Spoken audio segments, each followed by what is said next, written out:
Are you an investor that is having a hard time earning serious money on the stock market? Are you stuck, overwhelmed by the never-ending waterfall of financial news and get-rich-quick schemes? Not sure what works and what doesn't? Well, fear not. You're in the right place, because this is the official Value Investing Bootcamp podcast. And now, to help you skyrocket your returns, here is your host, value investing expert, Nick Krockman.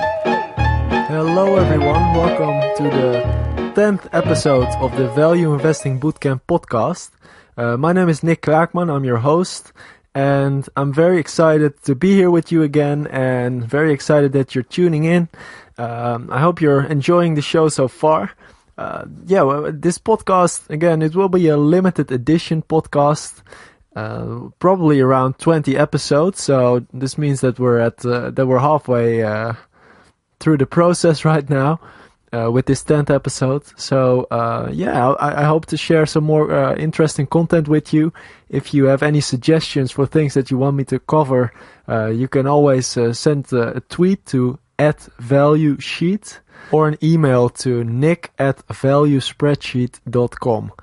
And I will definitely get back to you then and try to include your comments in the next episodes.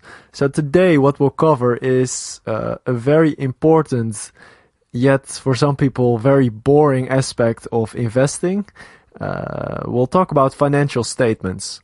Financial statements are the reports that companies listed on a stock exchange are required to hand in to at least in the US, to the Security and Exchange Commission. They just keep an eye on all the companies, and so this means that there's this one repository. You can check it out on sec.gov. gov. There you can find out all the so-called filings, and they include quarterly statements and annual financial statements.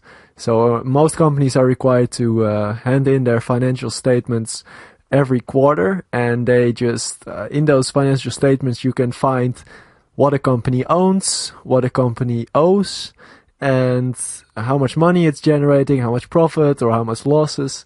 So you can find all the financial information regarding a company in those financial statements. This is really the go-to source for value investors. And analyzing these financial statements and basing your investment decisions on the information you find there is called fundamental analysis.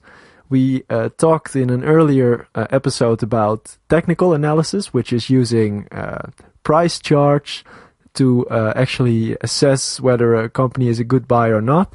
And we also discussed that this technical analysis is actually not a good way to analyze stocks, because prices don't say much about the actual performance of a company, but financial statements do, because they show the actual performance of a company.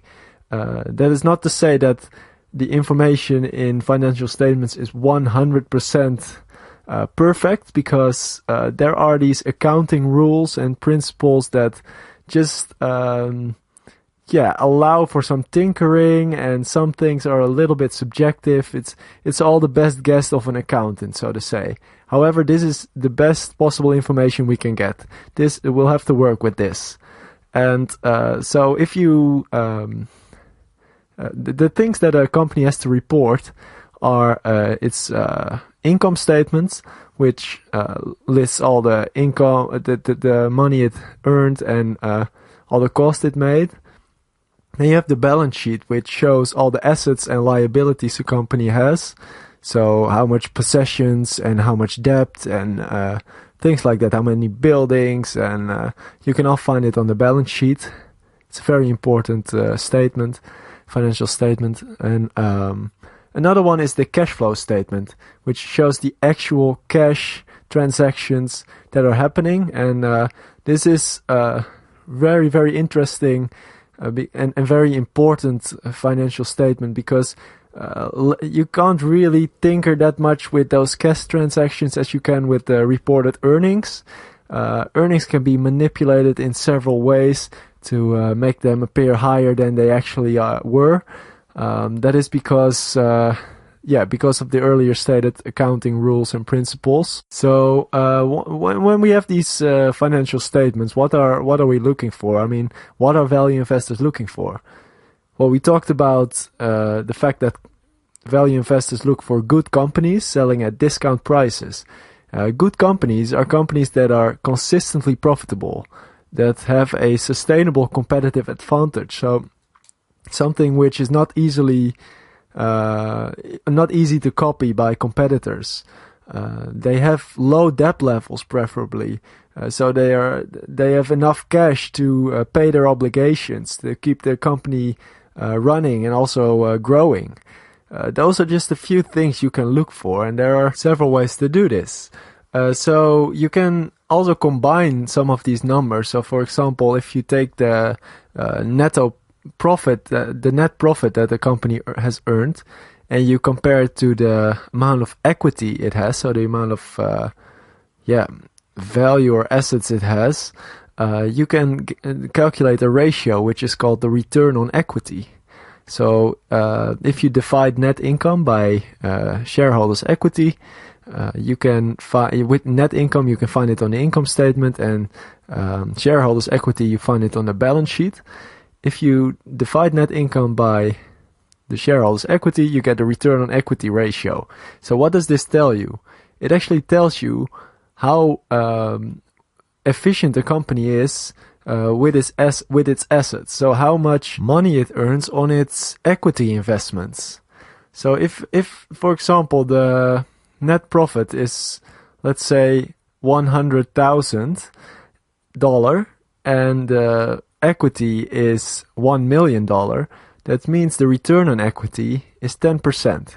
This means that every dollar the company company earns and invests back into its own into the company, it will earn them 10 cents per invested dollar. So it's all right. It's pretty decent. But what you are looking for is probably a company with a return on equity ratio of 15% or higher. And if they are able to maintain that level of profitability for a long time, that is probably an indication that they have some sort of a sustainable competitive advantage, something which competitors can't really copy that easily, because otherwise competitors would have already entered the market and eaten away at their profit margins, which would mean that their return on equity would decline.